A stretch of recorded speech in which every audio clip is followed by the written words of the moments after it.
తెలుసుకొని తర్వాత లేపుదాం. నిద్రలు రెండు రకాలు.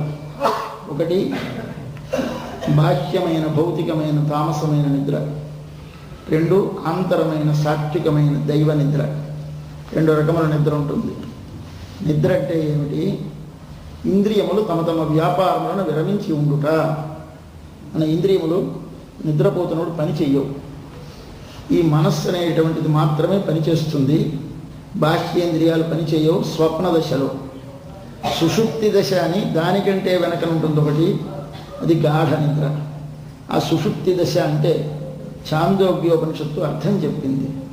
సుషుప్తి అంటే అర్థం ఏమిటి అంటే మన జీవుడు ఆ దశలో, ఈ స్వప్న దశలో ఈ జీవుడు తెలివి కలిగే ఉంటాడు. కానీ ఆ తెలివి భౌతికమైన తెలివి ఉండదు. ఆంతరమైన కొన్ని పదార్థములను భగవానుడు మన కర్మానుభవం చేయుటకే సృష్టిస్తాడు. బాహ్యమైన పదార్థాలను భగవానుడే సృష్టిస్తాడు. ఆంతరమైన స్వప్నములో పదార్థములను భగవానుడే సృష్టిస్తాడు. ఆయా జీవుల కర్మానుగుణంగా వారి వారి కర్మ ఫలితాలను అనుభవింపచేయడానికి అవసరమైనటువంటి భోగ్య భోగోపకరణ భోగస్థానములని మూడింటిని సృష్టిస్తాడు. భోగ్యములంటే అనుభవింపబడే పదార్థములు, కంటితో చూచేవి, చెవితో వినేవి, ముక్కుతో వాసన చూసేవి మొదలైనవి. భోగోపకరణములంటే వాటిని అనుభవించడానికి తగినటువంటి శరీరము, ఇంద్రియములు. భోగస్థానములంటే ఇల్లు, వాకలి, తోట, మేడలు మొదలైనవి. వీటన్నిటినీ సృష్టిస్తాడు బాహ్యంగా భౌతికముగా పంచభూతములతో. లోపల తైజసములంటారు, అంటే ఒక తేజస్సుతో సృష్టింపబడతాయి. అవి కూడా భగవంతుని యొక్క సృష్టి. ఆ సృష్టింపబడినటువంటి ఆ పదార్థములను ఈ లోపల ఉండే జీవుడే తాను ఒక్కడే పడుకొని ఉండి తనలాంటి తనే రూపంతో గదిలో పడుకున్నవాడు వెలికి వెళతాడు, ఇంట్లో ఉన్నవాడు మేడ మీద ఉంటాడు, ఊళ్ళో ఉన్నవాడు అడవిలో ఉంటాడు. ఇలా విధముగా కొత్త కొత్త పదార్థములను సృష్టించి వీడు అనుభవించదగినటువంటి కర్మలను స్వప్నంలో అనుభవింపజేసి వాడు ఒక్కడికే మాత్రమే కొంతకాలమే మాత్రమే ఉండే పదార్థములను సృష్టించి మళ్ళీ నిద్ర అయిపోగానే మళ్ళీ స్వప్నం అయిపోగానే పోతాయి ఆ పదార్థాలు. అట్లాంటిది ఒక సృష్టి, అది స్వప్న సృష్టి. అప్పుడు ఇంద్రియములు పనిచేయవు, మనసు మాత్రం పనిచేస్తూ ఉంటుంది. కానీ అంతకంటే వెనక్కి వెళితే సుషుప్తి అంటారు. సుషుప్తి అంటే సుష్ఠు అపీత భవతి అని ఛాందోగ్యోపనిషత్తు అర్థం చెప్తుంది. ఈ జీవుడు ఏమవుతాడు అంటే సుష్ఠు బాగుగా, అపీత వేరు చేసి కనపడుటకు వీలు కాకుండా కలిసిపోయి ఉండును. ఎవరితో? లోపల ప్రాజ్ఞేన ఆత్మన సంపరిష్వక్త, లోపలుండే భగవానునితో తాను వేరుగా చూపి ఉన్నాడు అని గుర్తించడానికి వీలు కాకుండా చేరిపోతాడు. దాన్ని సుషుప్తి అంటారు. సుషుప్తి అంటే మన జీవుడు తాను అని గుర్తించడానికి వీలు కాకుండా, ఒక భగవానునికి తప్ప తనకు కూడా తానున్నానని తెలియకుండా అప్పుడు పరమాత్మతో కలిసిపోతాడు, చేరిపోతాడు. ఆ చేరిపోయిన దశలో దానిని సుషుప్తి అంటారు. అప్పుడు బాహ్యమైన విషయములేమీ తెలియవు, ఆంతరమైనవి అంతకంటే తెలియవు, తనను తనకు తెలియదు, తాను తెలియడు, తను అనుభవించేవి తెలియవు, అన్నీ మరచిపోవడం ఏమీ లేకుండా తానొక్కడు మాత్రం తాను పరమాత్మ కలిసి ఉండే స్థితి కలుగుతుంది. కానీ పక్కనే అజ్ఞానము అవిద్య అనేది ప్రక్కనే ఉండి మళ్ళీ ఎప్పుడు పరమాత్మ యొక్క కౌగిలిలోంచి వెలికి వస్తాడో వెంటనే ఆవరిస్తుంది. ఇంచేత స్వప్న దశలో కాకుండా ఆ సుషుప్తి దశలోకి వెళ్ళినవాడు లేవగానే ఏమంటాడో తెలుసా? గాఢ నిద్ర బట్టి మనం లేస్తే ఏమంటాం? ఆహా ఏమి హాయిగా ఉందిరా. ఆ నిద్రపోయి లేచిన తర్వాత అనే మాట ఏమి హాయిగా ఉంది అంటాడు. నా ఒళ్ళు నాకు తెలియలేదు అంటాడు. ఈ రెండు మాటలు అంటూ ఉంటాం, మనము అంటూ ఉంటాం. అంటే దీన్ని బట్టి ఇప్పుడు ఎలా ఉన్నామో తెలుసుకోవాలి. హాయిగా ఉంది అంటే ఏమిటి అర్థం? ఆనందముగా ఉన్నది. ఆనందం అంటే ఎక్కడుంటుంది? భగవంతునిలో ఉంటుంది. ఆ భగవంతునితో చేరితే కలుగుతుంది. కాబట్టి ఆనందముగా ఉన్నది నువ్వంటే అర్థం భగవంతునితో చేరేవు. నా ఒడలు నాకు తెలియలేదు అంటే అర్థం శరీర సంబంధం వదిలిపోయింది అని రెండు మాటలు మనం అంటాం. కానీ మేలుకున్నప్పుడు అది అప్పుడు జరిగిందో మనకి తెలియదు. అది ఉపనిషత్తు చెప్పింది. అప్పుడు ఏమవుతాడయ్యా ఈ జీవుడు? పరమాత్మతో ఏకమవుతాడు, అంటే కలిసిపోతాడు. ఏకమవడం అంటే పరమాత్మే ఉంటాడు, జీవుడు లేడు అని అర్థం కాదు. రెండు కలిపితే ఏకమైపోయింది. కాఫీలో డికాషను పాలు కలిపేశాము, రెండు ఏకమైపోయినాయి. అంటే ఏకమైపోయినాయంటే అంటే విడదీయడానికి వీలుకోకుండా కలిసిపోయినాయి. ఉప్పు తెచ్చి నీళ్ళలో పడేశాం, ఏకమైపోయింది. అంటే కలిసిపోయింది, విడదీయడానికి కనిపించదు. నది నీళ్లు వెళ్ళి సముద్రంలో ఏకమైపోయినాయి అంటే నది నీళ్లు సముద్రపు నీళ్ళని విడదీసి వేరుగా చూడడానికి వీలు కాకుండా కలిసిపోయినాయి. దీని పేరు లయం. దీని పేరు అప్యయం అంటారు సంస్కృతంలో. లయమన్నా అప్యయమన్నా విడదీయుటకు వేరు కాకుండా కలియుట. ఇది ప్రళయంలో మన జీవులందరూ వెళతారు. అది ఇక్కడే జరుగుతుంది రాత్రి వేళ రోజు మనకి. ఆ గాఢ నిద్ర పడిన దశలో జీవుడు పరమాత్మతో కలిసి ఉంటాడు. ఇది మరేంతకంటే ఎందుకంటే మోక్షం మనకి అది నీకు తెలియదు, అది చిక్కు. అక్కడ పక్కనే అజ్ఞానం ఉండడం చేత నువ్వు అప్పుడు అనుభవించలేవు, కలిసి ఉంటావు కానీ అది అనుభవానికి రాదు. అది కలుగుతుంది మోక్షంలో.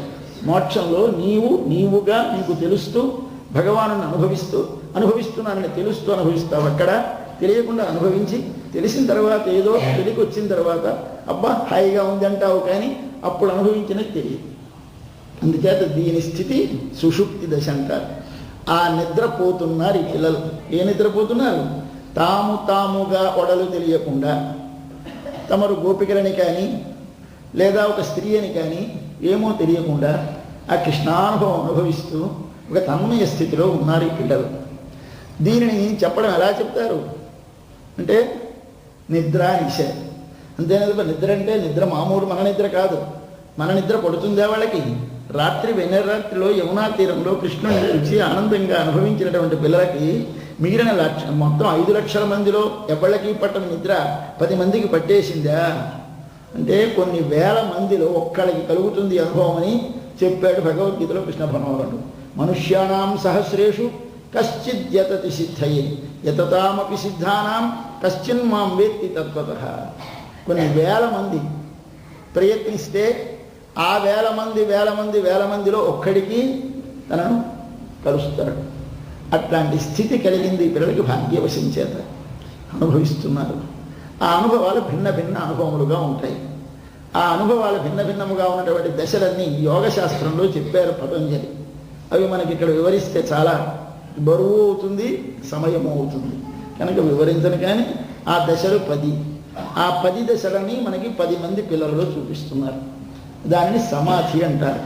ఆ సమాధిలో సబీజ సమాధి, నిర్బీజ సమాధి అని 2 రకాల సమాధులు ఉంటాయి. సబీజ సమాధి అంటే తాను భగవంతుడు అని 2 తెలుస్తూ అనుభవిస్తే సబీజ సమాధి. తాను భగవంతుడిని వేరుగా తెలియకుండా కలిసిపోయి ఏమిటో అనుభవించాడు, ఇది నేను దానిని అని తెలియదు. ఆ స్థితి కలిగిపోతే అది నిర్బీజ సమాధి. అంటే బీజం అంటే అసలు విత్తే లేకుండా, విత్తనమే లేకుండా దానిలో కలిసిపోయినాడు. విత్తనం ఉండి కలిశాడు. అట్లాంటివి 2 రకాలు ఉంటాయి. ఈ సబీజ సమాధి అనే దానిలో అంటే తాను అనుభవిస్తున్నానని తెలుస్తూ అనుభవించే దానిలో 10 రకాలు ఉంటే 10 రకాలు 10 మంది గోపికలు. ఇది కథ. అసలు ఏంటి లోపలి కథ అది. మనకి బయట కథ పడుకున్న పిల్లలను లేపటం. ఇది ఎక్కడి నుంచి ప్రారంభమవుతుంది? శ్రవణం దగ్గర నుంచి ప్రారంభమవుతుంది. కొందరికి వింటున్నప్పుడే మరి వాళ్ళ ఒళ్ళు తెలియదు, వింటూ ఉంటారు. మంచి భగవత్ కథ వింటే తన్మయం అయిపోతారు. మళ్ళీ అది అయిపోయిన తర్వాత వాళ్ళ ఒళ్ళు తెలుస్తుంది. అంతవరకు వాళ్ళు అలా కళ్ళంటే నీళ్లు కారుస్తూ ఉంటారు, ఏమిటో ఒళ్ళు తెలియకుండా ఉంటారు, మైకం తగ్గిన వాళ్ళ ఉంటారు. ఆ శ్రవణ దశలో కలిగే దశలు 2. అవి 2 నిన్నను ఇవాళ. తర్వాత మనన దశలో కలిగేటువంటిది 1. తరువాత ధ్యాన దశలో కలిగేవి 4. మొత్తము 2, మధ్యలో 2, 4, 4, 8. తర్వాత ధ్యానము ఆంతరముగా చేసే దశ 1, దానిలోంచి వెలికి వచ్చి అనుభవించే దశ 1, మొత్తము 10. ఈ 10ంటిని 10 మంది గోపికలుగా చూపిస్తున్నారు. ఈ తన్మయావస్థను అనుభవించేటువంటి గోపికలు ఎలా ఉంటారో దానిని నిద్ర అన్నారు. ఇది భగవద్ అనుభవం పొందినప్పుడు ఎలా ఉంటుందో అది యోగశాస్త్రం కాకుండా భగవద్గీత కూడా చెప్పింది. అయ్యా యోగి చివరి దశలో ఎలా ఉంటాడయ్యా అంటే యా నిశా సర్వభూతానాం తస్యాం జాగర్తి సంయమి. మనమందరము మేలుకొని ఉన్నప్పుడు వాడు నిద్రపోతాడు, వాడికి రాత్రి అని చెప్పింది. యా నిశా సర్వభూతానాం, అందరికీ రాత్రి అయిన వేళ యోగి మేలుకని ఉండును. అందరికీ రాత్రి భగవంతుడు మేల్కని ఉండును అని చెప్తుంది. ఏమిటి మాట అర్థం? అందరూ రాత్రి అయితే ఆయనకి మేల్కొని ఉండడం ఏమిటి? అలాగే మరొకటి 2వ వచ్చింది యస్యాం జాగృతి భూతాన్ని, ఎప్పుడు మేల్కొని ఉంటారో సా నిశా పశ్యతో మునే, అది రాత్రి. ఎవడికి? పశ్యత చూస్తున్న వాడికి, నిద్రపోతూ చూస్తామా మనం? చూడం. చూస్తున్న యోగికి, చూస్తున్న యోగి అంటే ఎవరిని చూస్తున్న యోగి? భగవాన్ని. భగవాన్ని చూస్తున్నటువంటి యోగికి అదేమవుతుంది అంటే రాత్రి. మనమందరము మేల్కొని ఉంటామట, ఆయన హాయిగా నిద్రపోతూ ఉంటాడట. ఇప్పుడు ఆ స్థితిలో ఉన్నారు ఈ పిల్లలు. ఏమిటిది అంటే మనం ఎప్పుడు మేలు క్షత్రియుడు, నేను లావు, నేను సన్నం, వీడు సన్నం, ఇవన్నీ మనకి తెలుస్తాయి కదా. మన తెలివితేటలు ఎందులో ప్రసరిస్తున్నాయి? వీటిలో. మనము మేల్కొని ఉండుట ఎందులో? బాహ్యమైన విషయముల యొక్క జ్ఞానమునందు మేల్కొని ఉన్నాం కనుక మనము మేల్కొని ఉన్నది ఆయనకి ఎలా ఉంటుందట? రాత్రిట. అంటే అర్థం ఏమిటి? రాత్రి వేళ ఉన్న వస్తువు కనపడనట్టు మనమందరము ఎన్నో భేదాలతో ఉంటే మన అందరిలోనూ ఆయనకి ఏమిటి కనిపిస్తుంది? ఒకసారి ఆ పరమాత్మ కనిపిస్తూ ఉంటాడు. ఈ బాహ్యమైన భేదాలు వానికి కనపడవు, వాడు వాటిని చూడడు, అన్నిటి యందు ఏకరూపంగా చూస్తాడు. వాడికి ఏనుగు, చిన్న గోవు, బ్రాహ్మణుడు, చండాలుడు అందరూ ఒక్కలా కనిపిస్తూ ఉంటారు. ఏమిటంటే నేను కంటికి ఏదో సైట్ ఉందో ఏమిటో, లేకపోతే పెద్ద ఏనుగును చిన్న గవలా కనిపిస్తాయా? ఏమిటి? గవి సుని శ్వపాకేచ పండితా సమదర్శిన. కుక్కని చంపుకొని వండేవాడు, అలాగే హస్తిని ఏనుగు ఎందు, బ్రాహ్మణి ఎందు, గవి గోవు ఎందు, పండిత సమదర్శిన అంతా ఒక్కలా చూస్తాడు. ఓహో ఏమి గొప్ప జ్ఞానం అండి అంటే వాడు మూర్ఖుడు అన్నమాట. కాదు. సమదర్శిన అంటే అర్థమేమిటి? ఈ లోపల ఉండే వస్తువు అందరిలోనూ సమమే, అందరిలో ఉండేటువంటి ఒకటే, ఒకలాగే ఉంటుంది, దానిలో మార్పు ఉండదు. మరి దేనిలో మార్పు? భౌతికమైన బాహ్యమైన ప్రకృతి వికారమైన శరీరములోనే మార్పులు. స్త్రీ, పురుష, స్థూల, పురుష, ఇవన్నీ దీనిలో. ఇవి వాడికి తెలియవు. ఆ స్థితిలో ఉంటే ఆ యోగి మనమందరము మేల్కొని ఉన్న ఈ బాహ్య జగత్తులో ఉండే భేదమునందు వాడికి నిశ, వాడికి రాత్రి కనుక అది నిద్ర. ఇప్పుడు వీరంతా ఎలా ఉన్నారు? ఇప్పుడు కృష్ణ అనుభవంలో ఉన్నారు. ఎవరి 10 మందికి కలిగిపోయింది పరిపూర్ణమైన అనుభవం. కలిగిపోయి 10 మంది ఒకసారి ఆ కృష్ణ తన్మయత్వంలో ఉండి కృష్ణుడే వారికి ఏమి పైది ఏమి కనపడలేదు, పైదేమి గోచరము కాలేదు, దాన్ని అనుభవిస్తూ పడుకున్నారు. అట్టి వారిని తోడ్చుకుని వెళితే కానీ తమకి కృష్ణ అనుభవం కలగదని ఎరిగిన మన పిల్లలు ఇలా ముందుగా ఆశ్రయించేటప్పుడు ఎవరిని ఆశ్రయించాలి? భగవంతుడినే. ఎప్పుడూ భగవంతుడి దగ్గరికి వెళ్ళకండి. భగవంతుడి దగ్గరికి వెళితే భగవంతుడు కనపడ్డు. మరి ఎవరిని ఆశ్రయించాలి? ఎవరైతే భగవంతుని ప్రేమించి భగవంతుని చేత ప్రేమింపబడి తాను వారిని కలియకపోతే తానుండలేనని తానే వచ్చి ఎవరికి కనిపిస్తాడో, ఎవరి లోపల తాను ఉంటాడో అట్టి వారిని ఆశ్రయిస్తే వీరి కోసం ఆయన వస్తాడు మనకు కనిపించడానికి. ఇందుచేత మనం ఇంటికి వెళ్తాం, ఇంత పెద్ద దానిమ్మ పండు, వాంఛ పెద్ద దానిమ్మ పండు దొరికింది, పట్టుకో వెళ్తాం. ఇంతేత ఆయనకి ఇస్తే ఆయన బాగా ఆనందించి మన పని చేసేస్తాడని మన ఉద్దేశం. ఓ బుద్ధిమంతుడు వెళ్ళి కూర్చున్నాడు వీధిలో, చీటీ పంపించాడు. పంపిస్తే ఆయన రాపటి నుంచి రాడు. ఇంతలో ఈ మనవడు వచ్చాడు, చిన్న పిల్లడు, గబగబా వచ్చాడు. వీడి చేతిలో పండు చూశాడు. పిల్లడికి పండు చూడగానే ఆశ లాగేశాడు. వ్యాపారం తోసేశాడు ఆ పిల్లడిని. వాడు ఏడుస్తూ లోపలికి వెళ్ళాడు. వెళ్ళి వాళ్ళ తాతతో చెప్పాడు, తాతతో ఎవడో వచ్చాడు అని ఏడుస్తున్నాడు. ఎవరు రావాడో పొమ్మని కేకలేస్తాడు, వీడు పంపించిస్తాడు. ఈ వీధిలో కూర్చొని ఇంత పండు పట్టు వచ్చినామని పొమ్మన్నాడు. మరొకడు వెళ్ళాడు. వాడు ఏం పట్టుదలకి వచ్చినాడు, నిమ్మ పండు ఏదో పట్టుకు వచ్చాడు. వాడు వచ్చి కూర్చున్నాడు. వాడు మనవడు వచ్చాడు. వీడు ముద్దుగా బాబు దామ్మ బాగున్నాడు, నీ పేరేమిటి అడిగి వాడి చేతిలో దామ్మ పండు పెట్టేశాడు. వీడు పట్టుకోడు, తాత తాత తాత ఎవరో వచ్చారు, పండు ఇచ్చారు. అయ్యా ఆయనకి ఎంత సంతోషం వస్తుందో. అయినే వచ్చి ఏం సార్ ఏమిటి ఇలా వచ్చారు, రెండు లోపలికి రండి, అక్కడ కూర్చున్నారు ఏమిటంటాడు. ఏమయ్యా ఇందాక అంతవాడు వచ్చి నీకే ఇస్తానంటే తిరస్కరించేవే, ఇప్పుడు వీడిస్తే ఎందుకు లోపలికి పిలిచావు? కారణం ఏమిటి? తనను ప్రేమించుట కాదు కావలసినది, తన వారిని ప్రేమిస్తే తనను ప్రేమించినట్టు సంతోషిస్తారు లోకంలో వారే కదా. సర్వేశ్వరుడి స్వభావం ఇదే. కాబట్టి ఎవరి యందు మమ మద్భక్త భక్తానాం ప్రీతి అభ్యతి కామత, నన్ను ప్రేమించిన కంటే నా భక్తులను ప్రేమించడం నాకు చాలా ప్రియముగా ఉంటుంది. అంతే ముందు వారిని ప్రేమించాలి, వారిని ఆశ్రయించాలి, వారితో కలిసి ఉండాలి. ఉంటే నీ మనసు ఇతర విషయముల నుండి వెనుకకు మళ్ళుతుంది. ఎప్పుడు వైరాగ్యం రావాలి అంటే నువ్వు ఒక్కడే కూర్చొని వెళ్ళకూడదు మనస్సు రోజు చెప్పకండి. అయ్యా నువ్వు ఆడదాన్ని తలంచకూడదు, నువ్వు సినిమా చూసి రోజు ఇవే జ్ఞాపకం వస్తుంటాయి. తలంచకూడదు అని వేటిని చెబితే అవే మళ్ళీ జ్ఞాపకం వస్తాయి. ఇక్కడ తలంచకూడదు మనసుకి చెప్పకూడదు. మరేమిటి చేయాలి? తలంచే వారితో కలిసి ఉంటే వారి మాటలు మరో మాటలు రావు కనుక నువ్వు సినిమా ప్రసంగం చేసేవారితో కూర్చుంటే సినిమా కబుర్లే, టీవీ మాట్లాడేవారు టీవీ కబుర్లే వచ్చినట్టు వాడితో వస్తావాను భగవంతుడు భగవద్భక్తుల కథలు వస్తాయి. మరో విషయం మాట్లాడడానికి మనకి ఎవరు పక్కన లేరు, వాళ్ళే ఉన్నారు కాబట్టి వాళ్ళ మధ్యలో కూర్చోండి, వెళ్ళి కూర్చుని మరో ప్రసంగం ఉండదు కనుక నీ మనసు ఇతర విషయముల మీదకి పోదు. సత్సంగం చేస్తే, సత్పురుషుల సహవాసం చేస్తే మన మనస్సు ఇతర విషయముల నుండి విరక్తి కలుగుతుంది. ముందు భగవద్ విషయం ముందు ప్రేమ కలగడం తర్వాత మొదట ఇతరమైన వాటికి వెళ్లకుండా ముందు అడ్డుకుందికి నీ ప్రయత్నం చేసి గదిలో కూర్చొని మనసా వెళ్ళకు మనసాను బజారుకెళ్ళకు మనసాను చెప్పకండి. అది చెబితే పాడైపోతుంది మనస్సు. ఇక్కడ మరి ఏం చేయాలి? నిగ్రహించంటే కొంతమంది అనుకుంటారు అలా కూర్చో బిగపెట్టడం అనుకుంటారు. బిగపెట్టడం కాదు, మహాపురుషుల మధ్యలో ఉండడం నేర్చుకో సంతతం అని చెప్పారు. అది మనకి సూత్రం అని చెబుతోంది మన ఆండాళ్ళ తల్లి. ఏం చేయాలి? ముందు పడుకున్న గోపికలని లేపాలి. వీళ్ళు ఏమిటి చేస్తున్నారు? నిద్రపోతున్నారు. ఆ వాళ్ళనే లేపాలి. అదేమంటే నిద్రపోయిన వాళ్ళు లేపితే పాపం కాదా? వాళ్ళు లేవకపోతే మనకి భగవద్ అనుభవం, కృష్ణ అనుభవం కలగదు. కృష్ణుడు మనని అనుగ్రహించడు. కాబట్టి లేపుదాం రండి బయలుదేరారు. నిన్న ఒక ఆమె పడుకుంది. ఆమె మంచి నిద్రలో ఉంటే వినలేదా అని అడిగారు నిన్న. ఏమమ్మా వినలేదా? పడుకున్నావు, అదిగో పక్షులు కూస్తున్నాయి, అదిగో ఆలయంలో ఏదో మరొకటి దొరుకుతోంది, ఓంకారం దొరుకుతోంది, మరొక చోట హరిహరి అంటున్నారు, వినపడలేదా అని అడిగారు. ఇవాళ పిల్లని సమంగా మళ్ళీ అవే అడుగుతున్నారు.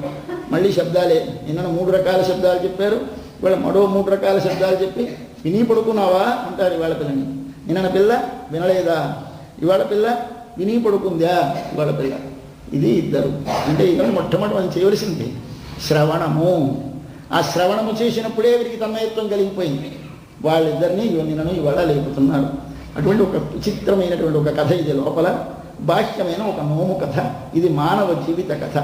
మనము సాధించవలసినది ఏమిటో, ఎందుకు మనం ఈ శరీరంలోకి వచ్చామో, దాన్ని సాధించడానికి ఏమి చేయాలో ఒక క్రమాన్ని నేర్పడానికి ఉపదేశించదు మన తల్లి. రామచంద్రుడిలాగా తను నడిచి ధర్మాలను ఆచరించి లోకానికి తెలియజేశాడు, అలాగే ఆండాళ్ళు తను ఆచరిస్తుంది. అంతేనందుకు ఉపదేశం చేసేవాళ్ళు చాలా కష్టం. ఉపదేశం జడితే వారు ఆచరించరు, వారికి ఉపదేశిస్తారు. అది సుఖం లేదు. ఆచరించిన వారు ఆచరిస్తే వారిని చూసి మనం ఆ పని చేస్తాం కనుక దురలవాట్లు ఎలా అవుతున్నాయి? ఎవడు నువ్వు తాగని చెప్తారా? చెప్పక్కర్లేదు. వాడు తాగుతూ ఉంటే వాడితో కలిసి ఉంటే మనము తాగుతాం. కాబట్టి దీనికి ఒకటి చెప్పక్కర్లేదు, ఉపదేశం అక్కర్లేదు. ఆచరిస్తే చాలు. వాడు ఆచరిస్తే వాడితో కలిసి మనము ఆచరిస్తాం. కాబట్టి అలాగే మంచి బుద్ధులు కూడా ఒక ఉపదేశించకలేదు. అబ్బాయి నువ్వు దేవుణ్ణి కీర్తించు, నువ్వు రోజు సహస్రనామపారాయణ చేయొద్దు. అందరం సహస్రనామపారాయణ చేస్తున్న వాళ్ళతో 10 మంది దగ్గర కూర్చుంటే వాళ్ళు చదువుతుంటే చదవకపోతే బాగుండదు, పుస్తకం పుట్టుకు వెళ్తాం, ఇలా చూస్తాం. కొన్నాళ్ళు కొంచెం మెల్లిమెల్లిగా గుణుగుతాం, 2వ మాట మర్నాడు కొంచెం లోపలికి అంటాం, తర్వాత పైకి అంటాం, తర్వాత గట్టిగా అంటాం. ఇది క్రమంగా రాదండి. ఇదే పద్ధతి. కాబట్టి దేనికైనా ఎప్పుడు ఉపదేశించకూడదు. మరి ఏం చేయాలి? ఆచరించాలి. ఆచరిస్తే వాడు ఆచరిస్తాడని నేను చూసి. ఇది మన సిద్ధాంతమని మన ఆండాళ్ళ తల్లి గోపికల దగ్గరికి వెళ్ళి నిన్న ఒక ఆమె నింపారు. వాళ్ళ 2వ ఆమె వాకట నిలబడి చదువుతున్నారు. పాశురం చదువుతాం. కీషు కీషన్నంగుమానయిచ్చాప్తం கலந்து பேசின பேச்சரவன் கேட்டிலையோ பேயிப் பெண்ணே காசும் பிறப்பும் கலகலப்ப கைவேர்த்து வாசனரும் குழலாட்சிய மத்தினால் பூசை படுத்த தைரவன் கேட்டிலையோ நாயக பெண் பிள்ளாய் நாராயணன் மூர்த்தி கேசவனை பாடவும் நீ கேட்டே கிடத்தியோ தேசமுடையாய் திற ఏలోరంబాయ్. కీసు కీసు కీచు కీచు ఎండ్రు అని కీసు కీసు ఎండ్రు కీసు కీచు అని ఆనైచ్చాప్తం భరద్వాజ పక్షులు కలందు కలిసి పేసిన పేచ్చు మాట్లాడుతున్న మాటల అరవం ధ్వనిని కెట్టిలయో వినలేదా? మావిగో చెట్ల మీద భరద్వాజ పక్షులు తెల్లవారుజాముని భరద్వాజ పక్షులు. దీనికి ఇంగ్లీషులో మంచి పాడుతుందని పేరుట. ఆ పక్షికి వారి భాషలో పేరు స్కైలార్క్ అంటారట. ఆ స్కైలార్క్ అనేది మంచి పాట పాడుతుందని దానికి వారి భాషలో పెద్ద ఎవరో ఒక మహానుభావుడు దాని మీద పద్యాలే రాశాట, ఒక కవిత్వం రాశాట స్కైలార్క్ అని. అందుచేత ఆ స్కైలార్క్ అనే పక్షిట భరద్వాజ పక్షిని వారి ఇంగ్లీష్ డిక్షనరీలో రాశారు. మనకి సంస్కృతానికి ఇంగ్లీష్ రాసినప్పుడు ఆ స్కైలార్క్ అంటే ఒక పక్షికి ఇది మంచి బాగా పాట పాడుతుంది. ఆ పాట పాడుతున్నటువంటి పక్షులు రాత్రి ఎక్కడో పగలంతా తిరిగి రాత్రి వచ్చాయి. వచ్చి చెట్టు మీద వాడాయి. అవి రాత్రి పడుకున్నాయి, మళ్ళీ లేచి వెళ్ళిపోతాయి. వెళ్ళే ముందు అన్నీ కలిసి మాట్లాడుకుంటున్నాయిట. వాటి మాటలే మధురంగా ఉంటాయి. కాబట్టి పేసిన పేచ్చరవం, అవి మాట్లాడుతున్న మాటలు యొక్క అరవం, దానిలో ఉండేటువంటి ధ్వనిని కేటిలయో వినలేదా అన్నారు. తర్వాత రెండోది ఒక ధ్వని అయింది. నిన్న మొదటి ధ్వని ఏమిటి? పుళ్ళుం శిలుం వినహాన్, పక్షులు కూస్తున్నాయి కదా అన్నారు. ఇవాళ భరద్వాజ పక్షులు మాట్లాడుకుంటున్న మాటలు వినలేదా అన్న. రెండవది వేసిన పేచ్చరం కేట్లయో తర్వాత కాశం